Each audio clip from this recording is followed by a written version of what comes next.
Victory looked too much like ruin. By the time the last cannon fell silent, the valley had already forgotten who had won it. Smoke dragged low over broken walkers and scorched rock. Gunships lifted from the blackened earth one after another, carrying the wounded into a darkening sky that bruised from gold to purple to ash. Clones moved through the wreckage with the exhausted precision of men who no longer expected battlefields to end, only to pause. Somewhere farther down the slope, a medic called for a stretcher. Somewhere else, a man cried out once, and then no more. Ahsoka Tano stood in the middle of it, with her lightsabers deactivated at her sides, and felt nothing like triumph. There had been a time when the end of a battle made her feel bright with survival. She used to come out of combat flushed with adrenaline, eager to tell Anakin every reckless thing she had done, and every reckless thing she planned to do next. But war had sanded the shine off victory. Now she knew the sound of someone trying not to scream, so the others would not be frightened. She knew the stillness of clone helmets laid beside bodies already covered. She knew how the air changed after death, when too many lives had left it at once.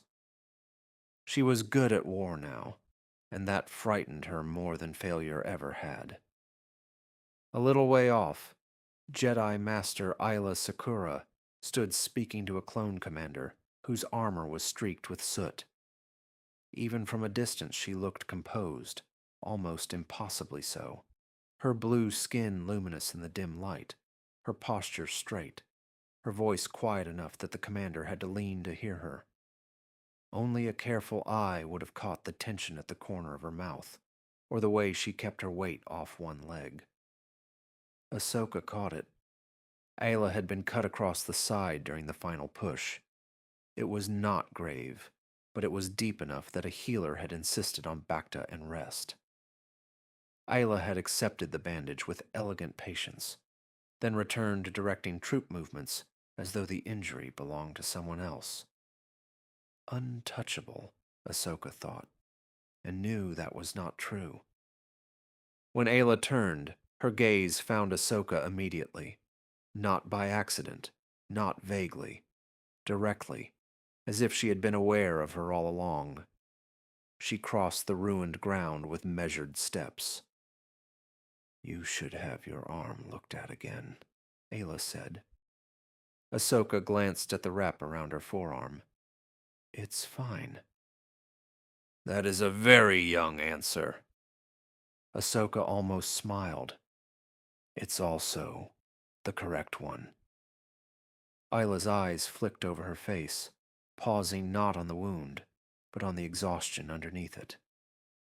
"Those are not always the same thing."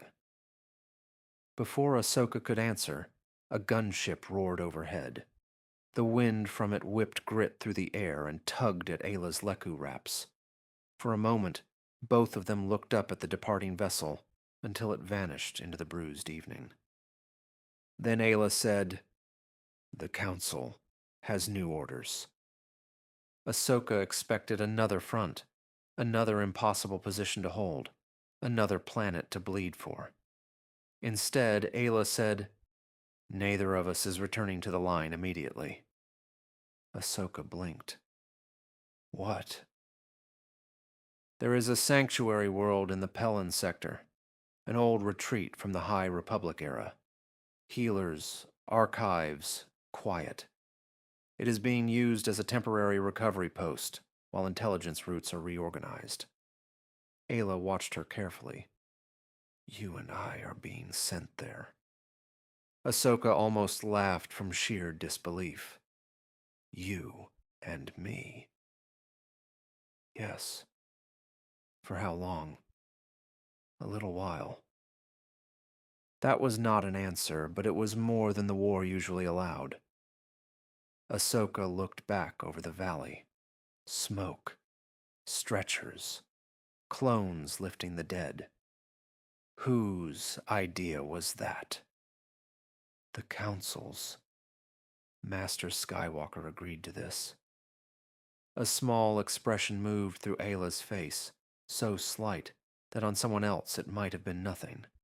On her it felt almost like amusement. Reluctantly. That Ahsoka could imagine. Anakin did not like distance when it was imposed on the people he loved. He called it strategy when he imposed it himself. She folded her arms, then winced when the movement pulled at her shoulder. So what am I supposed to do there? Meditate until the war forgets me. You are to recover, assist with the archives if needed, and spend time away from the front. Ahsoka snorted softly. That sounds suspiciously like rest. It does. I'm terrible at resting. I have heard. Something in Ayla's tone warmed the cold air between them by a degree so small Ahsoka could not have named it. She looked at the other woman properly then. Battle smoke clung to the edges of Ayla's robes. There was blood on the hem, some of it likely her own. She was tired too. More than tired. There was a stillness about her that did not feel like peace, so much as control held one careful breath away from fracture. Without thinking, Ahsoka said, You should rest more than I should. Ayla's gaze held hers. Perhaps that is why we are both being sent. The transport lifted before dawn. The battlefield had gone gray in the night, stripped of drama by morning light. Anakin met them only briefly at the hangar, his expression caught halfway between irritation and concern. He gave Ahsoka instructions she did not need, and warnings she had heard before, and tried very hard not to say what he was actually feeling. She hugged him anyway. He let himself return it for the length of one breath before stepping back and becoming General Skywalker again. Don't get too comfortable, he said. Ahsoka tipped her head. I thought you wanted me to rest. I want you back. She answered with a grin she did not fully feel. Then try not to win any wars without me. He smiled despite himself, but his eyes stayed shadowed. Then he nodded to Ayla with the respect due another Jedi Knight and stepped away. The journey took them out of familiar lanes into quieter space, where traffic thinned and starlight seemed larger. Ahsoka spent part of it asleep in a passenger berth, and part of it staring through the viewport while hyperspace washed the world in blue. Aayla remained mostly silent across from her, hands folded in her lap, eyes closed in meditation or something like it. Only once did Ahsoka catch her wincing, quick and private, when she shifted against the seat. The sanctuary world revealed itself gradually, a pale sphere suspended in the velvet dark, banded with silver clouds and deep oceans. As the shuttle descended, the sea caught the sun and turned to hammered light. White cliffs rose from the water like carved bone. Far along one ridge stood the old retreat, all open colonnades and smooth stone and terraces that faced the endless horizon. No spires, no city noise, no air traffic lanes crisscrossing the sky.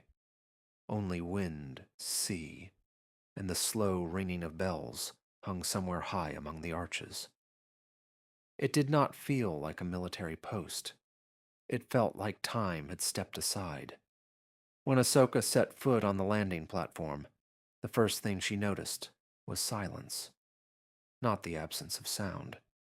There were waves below, gulls circling the cliff face, bells stirring in the wind, the hush of leaves in the courtyard. But none of it demanded anything. None of it was urgent. Nothing here cried out for orders. A small detachment of clones had been stationed nearby, though not within the retreat itself. A healer greeted them, bowed, gave them quarters facing the western sea, and informed them with serene practicality that the sanctuary kept to simple routines: food at dusk and dawn, meditation in the central hall, treatment as needed, use of the archives permitted, no comm traffic within the inner cloister unless urgent. Ahsoka heard all this with mounting suspicion. "This place has rules about being quiet," she murmured as the healer left. Ayla's mouth softened. An unusual hardship. Their rooms lay on the same long corridor, divided by only a few doors. In the late afternoon light, the stone glowed warm as shell. Ahsoka dropped her small pack on the bed and went at once to the open balcony. Below, the sea crashed against the cliff in bursts of white. Beyond that, nothing but water. No walkers, no smoke, no cities, no command posts. Just distance. She should have felt relief. Instead, she felt strangely exposed, as if without battle, she no longer knew where to put the parts of herself that stayed sharp for survival. That evening, during treatment, she discovered Aayla had hidden more pain than she admitted. The healer unwrapped the bandage at Ayla's side and frowned in professional disapproval. "This reopened during travel." "It is manageable," Aayla said. "That is not the standard." Ahsoka sat nearby while her own arm was sprayed and resealed. "See? I'm not the only one giving young answers." Aayla flicked a glance toward her, cool and briefly startled by the irreverence, and then, to Ahsoka's surprise, laughed. It was quiet, almost swallowed by the room, but real. The sound changed her face.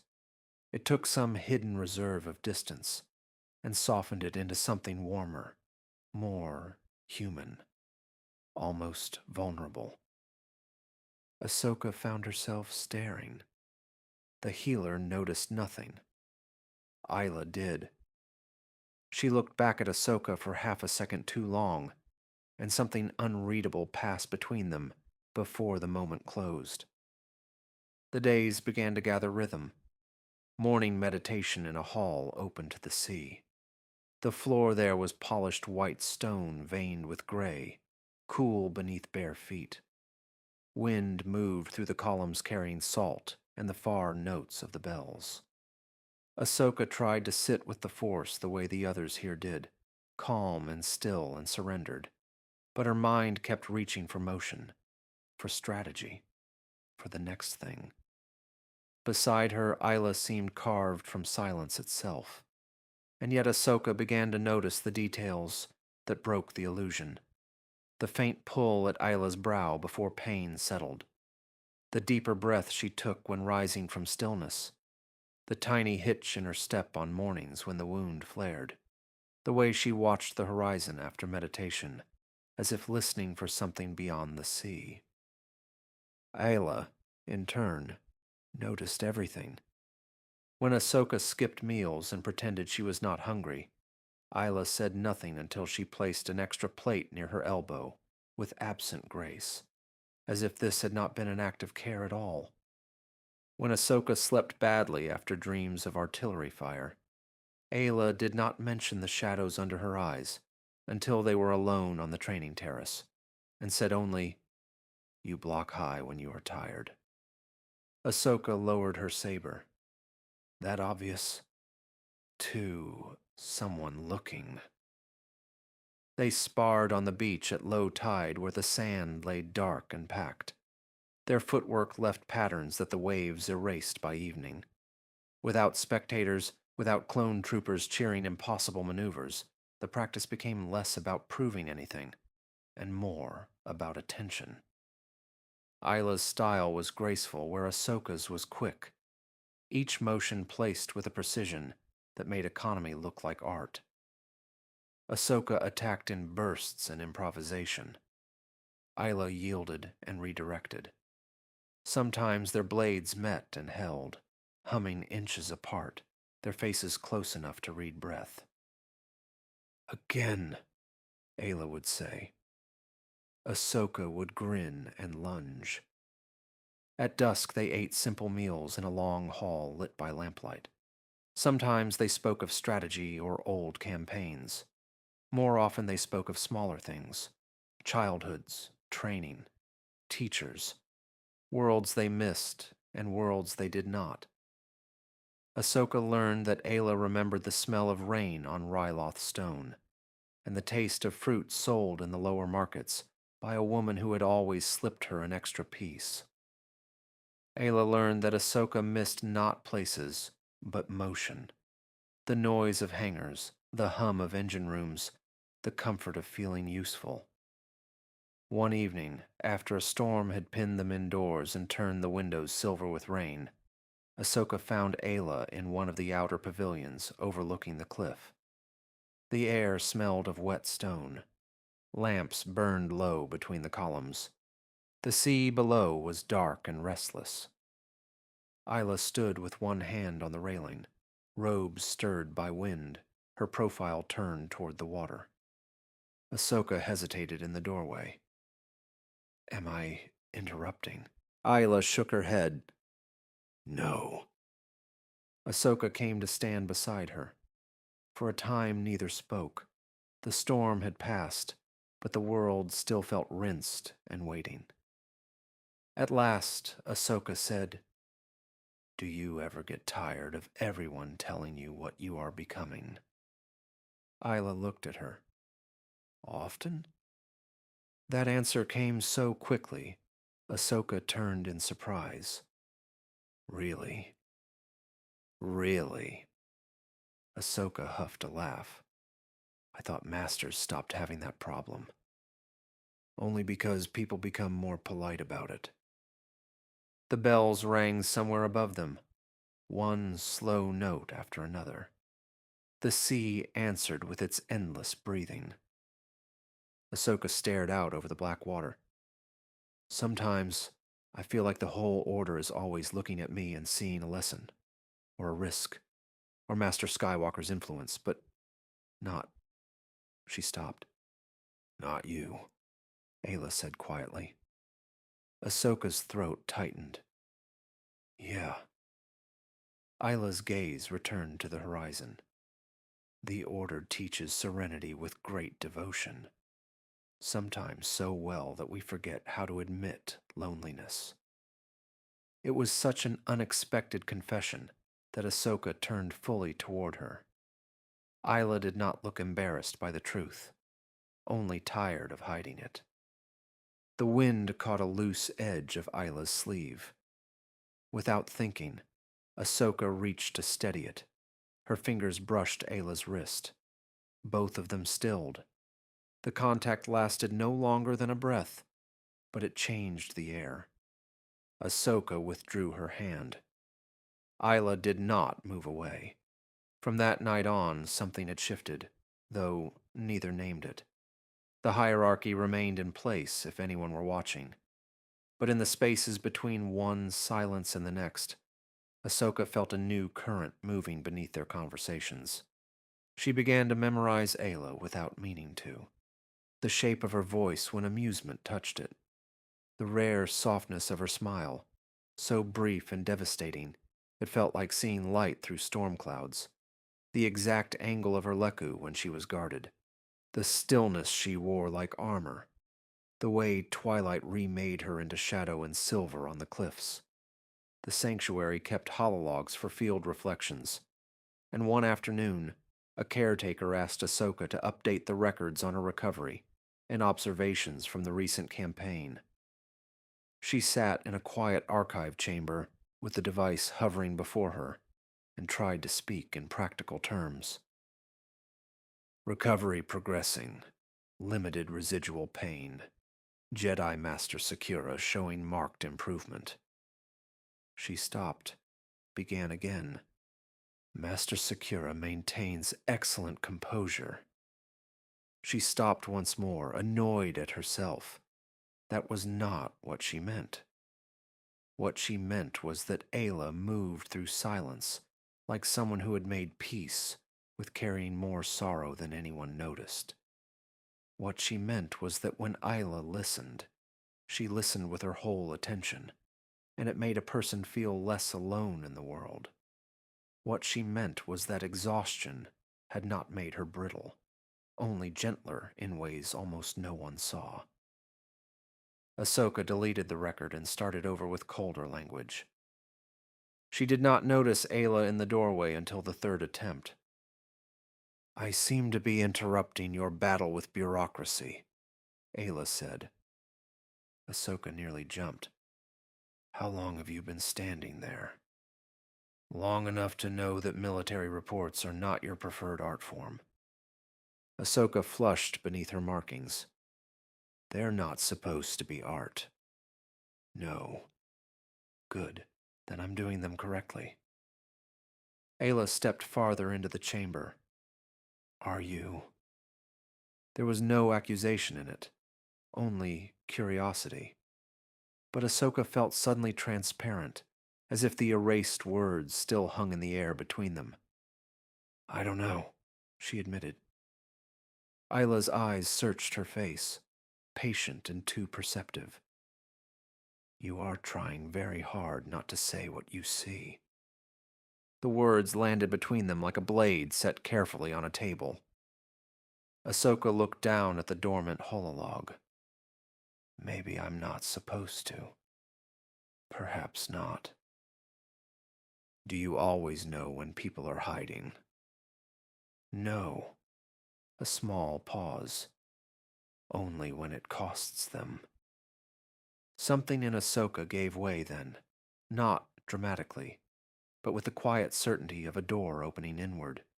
She raised her head. "And what do you see when you look at me?" Aayla was still for so long that the sea beyond the chamber seemed suddenly loud. Then she said, "I see someone who pretends confidence when she expects disappointment. Someone who enters a room already prepared to prove herself. Someone who is angry with her master more often than she admits, and loves him enough to forgive him before she should. Someone who sleeps lightly because war has taught her not to trust silence. And someone who relaxes only in the rare moments she believes she is not being measured." Ahsoka could not breathe. Ayla's voice had never changed.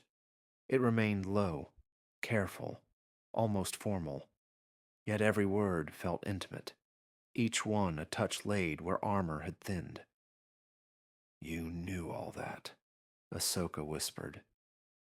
Ayla's gaze did not move from hers. "Yes." The archive chamber seemed to contract around them.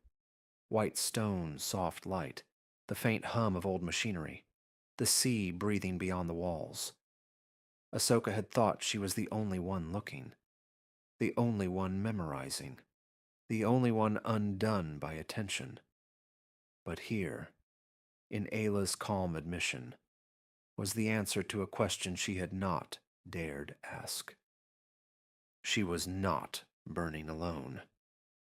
After that, restraint became a more fragile thing. It was there in the way their hands brushed over a bowl at dinner and did not immediately pull apart. In the way Ayla's glance lingered when Ahsoka laughed. In the way Ahsoka stood too close on the training terrace, daring Ayla to step away and aching when she did not. It was there in unfinished sentences understood before they were spoken, in shared looks when the bells rang at dusk, in the silence that had stopped being empty and become charged. Then came the night when the power failed. A storm had rolled in from the western sea, harder than the others, rattling shutters and driving rain sideways across the terraces. The lamps guttered once, twice, and then the whole retreat surrendered to darkness. Emergency glow strips came alive along the floor, pale and dim. Somewhere down the corridor, someone laughed softly at the inconvenience. Ahsoka could not sleep. Thunder did not sound enough like artillery to frighten her, but it sounded close enough to memory that rest slipped away. She wrapped a cloak over her night tunic and walked the corridor by low light until she reached the outer pavilion. Wind flung cold spray through the arches. The sea below was a mass of moving black glass. Aayla was already there. She stood near the edge with a single lamp beside her, its flame cupped in bronze. Gold light climbed the line of her jaw and caught in her eyes. She turned when Ahsoka approached, as if she had felt her coming through the storm. "I thought I might find you awake," Aayla said. Ahsoka came to stand opposite her across the lamp. "Did you? You pace when you cannot rest." Ahsoka gave a breath of incredulous laughter. "How long have you been studying me?" Ayla's answer was almost lost beneath the wind. "Long enough." The thunder moved farther out to sea. Between one wave and the next, the bells began to sound again, shaken by the storm into uneven music. Ahsoka looked at the flame between them. "I don't know how to stop thinking when I'm with you." "There," it was said. "Not everything, but enough that the rest blazed around it." Aayla closed her eyes briefly, as if steadying herself under a wound she had expected, and still could not bear easily. When she looked up again, there was no denial in her face, only truth and the sorrow of it. "I know," she said. Ahsoka's heart gave one painful beat. "That is not a burden you carry alone," Aayla added. For a moment neither of them moved. The storm, the bells, the sea, the small, unwavering flame. Then Ahsoka stepped around the lamp. She did not touch Aayla immediately. She only stood close enough to feel the other woman's breath. Aayla raised one hand, slowly enough to allow refusal, and brushed damp hair from Ahsoka's brow. Her fingertips lingered at the edge of Ahsoka's cheekbone. The touch was so gentle it nearly undid her. Ahsoka leaned into it before she could think better of it. The movement was small and instinctive, and answered a hunger older than the moment. Ayla's breath caught. Then Aayla kissed her, not with haste, not with conquest, with the grief of restraint collapsing, and the relief of truth finding a body at last. The kiss was soft and trembling, and full of everything neither of them had been able to say. Ahsoka felt fear in it, and reverence and hunger, and the terrible tenderness of being received completely. When they drew apart, their foreheads rested together. The storm went on around them, but the whole world had narrowed to breath and warmth, and the shaking stillness between one heartbeat and the next. Afterward came borrowed joy. They never spoke foolishly of futures as if naming one would make it safe. They did not flaunt what they had found. Yet within the sanctuary they made a small, hidden life, and for a little while it was enough. Morning meditation became an intimacy of proximity, each aware of the other's breathing before opening their eyes. Sparring turned playful, then charged, then so full of unspoken laughter that more than once Aayla lowered her blade, because Ahsoka's grin had broken her composure. Meals stretched longer. Walks along the shore ended with them standing shoulder to shoulder, while sunset bled into the sea. Ahsoka learned that Ayla's humor was drier than anyone expected, and that when she forgot herself, she could be mischievous. Aayla learned that beneath Ahsoka's bravado was a startling capacity for gentleness. They spoke of childhood and fear and the strange loneliness of being praised for strength, when what one needed was permission to be tired. Some nights they sat on the floor of Ayla's room with the doors open to the sea wind and shared fruit and warm tea while the lamps burned low. Some nights they said very little at all, and that too felt full. Once, while adjusting the wrap on Ahsoka's healing arm, Aayla murmured, You always tense before pain arrives. Ahsoka looked down at the careful hands on her skin. So do you. Aayla smiled without lifting her head. Then we are observant in equal measure.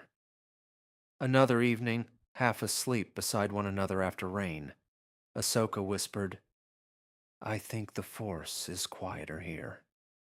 Aayla, eyes closed, answered, No, only kinder. Ahsoka lay awake after that, listening to the sea and feeling the truth of it move through her. For a little while the world allowed them this. Laughter, warmth, the grace of being seen without judgment. For a little while the war remained thunder beyond the cliffs. Then the cruiser came. It appeared at dawn, descending through cloud in a hard line of Republic gray. The sight of it over the white stone terraces felt almost violent. By the time its engines cooled, the sanctuary had already changed. The silence was no longer shelter. It was something about to be broken. Orders arrived in a sealed packet, a major separatist movement, several fronts destabilizing. Jedi needed immediately. Ahsoka read only enough to understand that the window had closed. That afternoon, the sea was bright and pitiless under the sun. Ahsoka found Aayla on the lower terrace overlooking the beach, a datapad in her hand, her face unreadable in the old disciplined way that now felt less like serenity than defense. So that's it, Ahsoka said. Aayla lowered the datapad. Yes. We just go back. We do our duty. Ahsoka almost laughed at the cruelty of the phrase. And what about this? Ayla's expression tightened. This does not stop existing. Because we leave. No, Ahsoka said. It just becomes impossible. A wind came off the sea, lifting the edge of Ayla's robe. She did not answer at once. There may be ways, Aayla said at last. Secret ways, Ahsoka said. Hidden ones, stolen hours between deployments, glances across briefing rooms and pretending that's enough. Ayla's gaze sharpened. And what would you suggest instead? The question was quiet, but it cut. Ahsoka stepped closer. Truth. Aayla stared at her as if the word itself were dangerous. Truth to whom? To ourselves. To the Order, if we have to. Aayla looked away toward the sea. And then what? You imagine they will make room for this because it is sincere. I imagine I'm tired of living in ways that require me to amputate half of what I feel. Aayla flinched very slightly, as if struck. Ahsoka regretted the words the moment they landed, but the hurt in her would not let her soften them fast enough. Aayla turned back, her face composed too carefully. You speak as though I do not understand that cost. Then why are you asking me to pay it? Silence.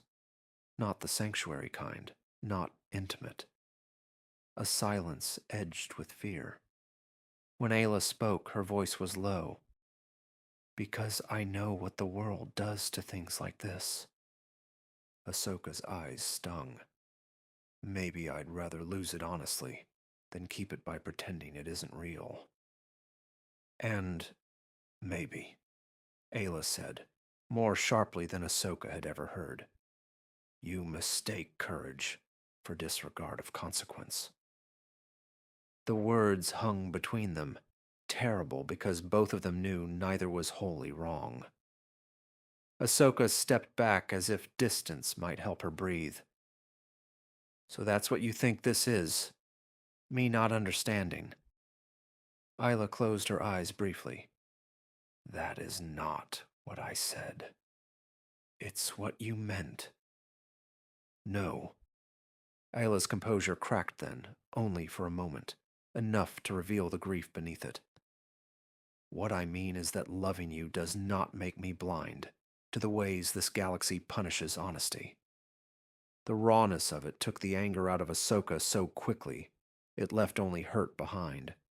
They stood facing one another, with the sea blazing below, and the cruiser waiting above, and there was no path between them that did not cut. Ahsoka left before she said something crueler. The final night came anyway, not because the fracture had healed, but because time had thinned to almost nothing, and neither of them could bear to spend what remained in pride.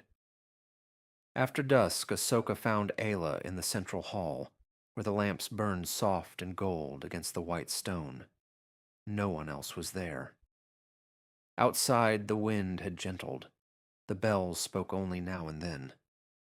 Ahsoka stopped a few steps inside. I don't want our last words here to be those. Aayla turned. The light made her look both younger and sadder, as if the weeks between them had stripped away not beauty but distance. Nor do I. That was all. Then they were in each other's arms with the urgency of those who have run out of time to pretend dignity is enough. Later they sat together by the open arches, while the sea breathed in darkness below. A lamp burned beside them. Ahsoka rested against Ayla's shoulder. Ayla's fingers moved slowly through the ends of her montrals, as though memorizing them by touch. I was afraid of this from the moment I understood it, Aayla said. Ahsoka tilted her head. Of me. Of wanting something I could not keep without breaking the shape of my life. Ahsoka was quiet for a long moment. And now? Ayla's hand stilled against her. Now I'm afraid of losing it, and more afraid of having to pretend it was never true. The honesty in that hurt like healing. Ahsoka turned so she could look at her properly. Then don't pretend. Not with me. Aayla cupped her face with both hands. Her eyes were luminous in the lamplight, full of tenderness so deep it seemed to grieve even while it offered itself. I love you, Aayla said. Not as an error, not as temptation, as the clearest truth I have felt in years. Ahsoka shut her eyes because the words were too much and exactly what she had wanted. When she opened them again, tears burned there despite her efforts. You changed how I see myself, she whispered. I didn't know being seen could feel like being allowed to exist. Aayla leaned her forehead to hers. You always existed. Not like this. They did not sleep much. They spoke in fragments and long silences. They kissed as if memory could be built from repetition. They traced the lines of one another's hands. They watched the lamp burn lower and the first gray of dawn gather at the arches. Every small thing became sacred under the knowledge of ending. Morning came without mercy. The sanctuary dressed them back into their roles. Robes fastened, armor secured, faces schooled into calm. The cruiser waited beyond the terrace, engines already cycling. Clones moved about the landing platform in efficient lines. The world had become legible again, and that was the cruelty of it. There was no grand farewell. Only a brief moment in the narrow corridor outside the landing platform where no one else stood. Ahsoka looked at Aayla and saw all the restraint returning to her posture, like armor settling onto skin. She hated it. She needed it. She understood at last why Aayla had feared this. Aayla reached up and touched 2 fingers to the side of Ahsoka's face So quickly anyone approaching would have missed it. "When the war is loud," Aayla said softly, "remember this silence." Ahsoka's throat closed. Ayla's hand fell away. Their eyes held. "I saw you," Ahsoka whispered. Something in Ayla's face broke and reformed into composure in the span of a breath. "Go," she said, because if she did not say it, then neither of them might move at all. So Ahsoka went. After that, the galaxy resumed its terrible motion. Battlefields, briefings, hyperspace jumps, the pulse of war closing over what the sanctuary had opened. Ahsoka returned, changed in ways others sensed, but misunderstood. Anakin asked if the retreat had helped. She said yes, because no other answer was possible. Obi-Wan watched her across one strategy meeting with a look too thoughtful to be comforting, and said nothing at all. She and Aayla crossed paths only in fragments. A briefing chamber on Coruscant where tactical projections lit Ayla's face in shifting blue, while neither of them looked at the other longer than protocol allowed. A hangar where they passed within arm's reach, and Aayla said, "Safe travels, Commander," in the same tone she might have used for anyone. A council antechamber where Ahsoka entered as Aayla left, and their sleeves brushed like a secret. Each meeting said everything by saying nothing, and each one hurt more than the last, because now absence had shape. The secret of the sanctuary lodged inside Ahsoka like a shard of light. It illuminated too much. She could no longer hear lectures about non-attachment without thinking of what the Order actually asked of people.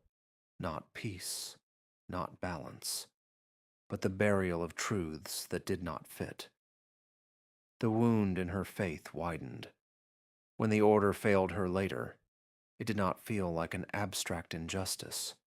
It felt personal, the final expression of an institution that had never known what to do with honesty, unless it could discipline it into silence. By the time she walked away from the temple, Aayla was half the reason and all the proof. There were lives one could not live within those walls without cutting out the most human part of oneself.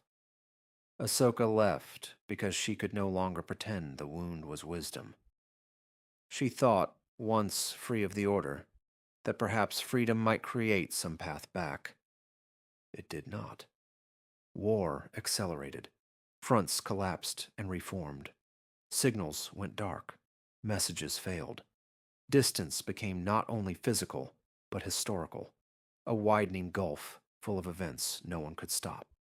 Ahsoka carried Aayla in memory and in the Force. That faint, bright thread she could still sometimes feel when she let herself be very still. Not near, never near enough, but there. Then came the day when even that thread tore. She felt it not as a single scream, but as a constellation of extinguishings all at once, lights blowing out across the Force in terrible succession. Shock, betrayal, fire, blaster bolts where trust had stood a heartbeat before. Somewhere among that vast and shattering grief was Aayla. Ahsoka dropped to one knee beneath a ruined archway on a world far from Felucia, and knew, without needing sight, that Aayla had died looking at men she had fought beside, and not understanding, until the first shot, that the galaxy had already decided she was meant to be mourned, not saved. There were no words for the scale of that silence. Years passed. Empires rose. Names changed. The war became history told badly by people who had not bled for it. Ahsoka survived by becoming harder to find, yet memory refused extinction. It returned at odd hours, the scent of rain on stone, bells in the wind, the feel of a hand at her cheek, the way the sea had turned silver under moonlight, while Aayla laughed softly at something not even very funny.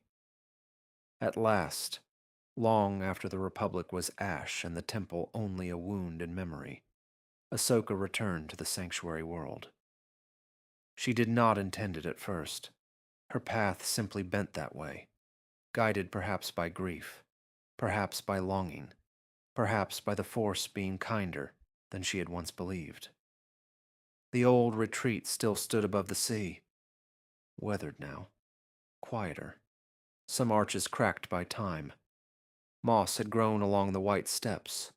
The bells were fewer, but the wind remembered. The sea remembered. Ahsoka walked the corridor where their rooms had once faced the west. She crossed the hall of meditation, where morning light still pooled on the stone. She stood in the archive chamber and touched the ledge where the hololog had hovered, while she tried and failed to describe what she saw. At sunset, she went down to the beach. The tide was low. Wet sand gleamed dark beneath the sky. She drew one saber and, by old instinct, cut a slow line through the air. Then another.